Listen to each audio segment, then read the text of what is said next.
So now that you know a little bit more about the different regimes of employment law, let's talk about the worst case scenario, the case where we have to dismiss or fire an employee. A few of the rules you need to know about before dismissing an employee. First of all, we're looking at a non-union employee. Dismissal of a non-union employee when they've broken the employment contract by committing what's called a serious breach.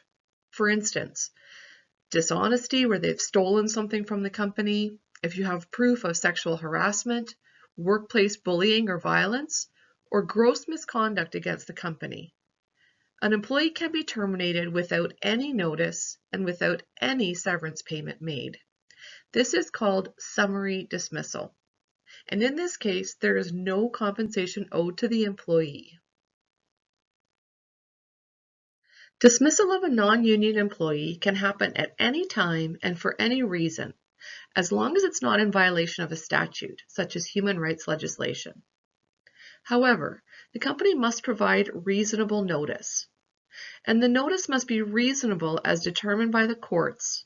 Remember, we talked about common law, based on this criteria. The first thing the courts look at is the length of service, so how long someone has worked for the company, and the nature of their job, typically whether you're a manager or non-manager. That's the primary criteria that they're looking at. The second criteria is age, so how old is the person that's being dismissed? And last but not least, availability of alternate employment is considered. You watched a short video by an employment lawyer, and she discussed the case of a teacher and looked at the availability of alternate employment. If lots of alternate employment is available, then the amount paid would be a bit less. The other thing to remember is when age is considered, the older someone is, the more they are paid. The younger they are, the less they're paid. Think about that for a second. Why do you think that the courts would say that someone who's older should get more severance pay?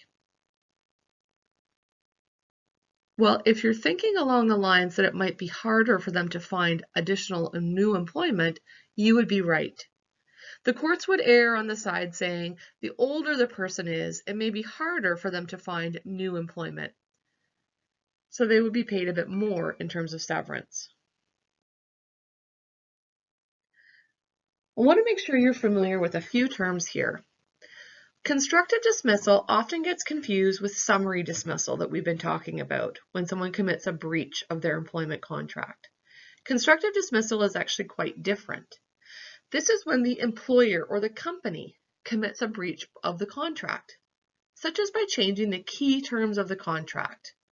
In this case, the employee can treat this breach as a termination or a constructive dismissal. Let me give you an example. If you're hired to do a job, let's say to teach a class, for instance, if your employer asks you to, instead of teaching a class, to go outside and tend the yard for the school instead, well, it might be one thing if you say, I'd really love to do that. In that case, they're obtaining your agreement and permission to change your job. Or they could terminate your position as a teacher and make you a groundskeeper. In that way, the rules are in place and they have not constructively dismissed the employee. However, if you're hired to be a teacher and 6 months or 2 years or 10 years later, they ask you to go out and become a groundskeeper and you don't want to do that, then they are actually constructively dismissing you or changing the fundamental rules of your employment so much so that you could argue that you have been constructively dismissed. So how could an employer make a change to the employment contract? 2 ways. One, they can obtain the employee's agreement and provide the employee with some new benefit. For instance, an increase in pay, for instance. Or, as I mentioned, they can terminate your employment agreement wholly and give up the required notice and then offer you a new contract or new position based on some revised terms. In those 2 ways only can a company change your agreement so much so that it is not constructive dismissal. If you have any questions about this term, make sure you speak to your professor about this during your in-class period. A little activity I'm going to ask you to stop and do now. I've posted a link to the severancepaycalculator.com. Now keep in mind that this has been prepared by a law firm, but this gives you a good idea that if you were leaving a company, if they had severed your employment contract, how much money would you be owed? You can dive into this and either do it hypothetically, so pretend that you are, let's say, a manager who's 55 and worked for the company for 10 years, or you can use a real scenario. Maybe think about your own employment history and think, if the company were to sever your employment relationship, how much money would the courts say based on your employment history, your age, and the nature of your job, how much money you'd be owed. So take a few minutes to explore the severancepaycalculator.com as a practice activity.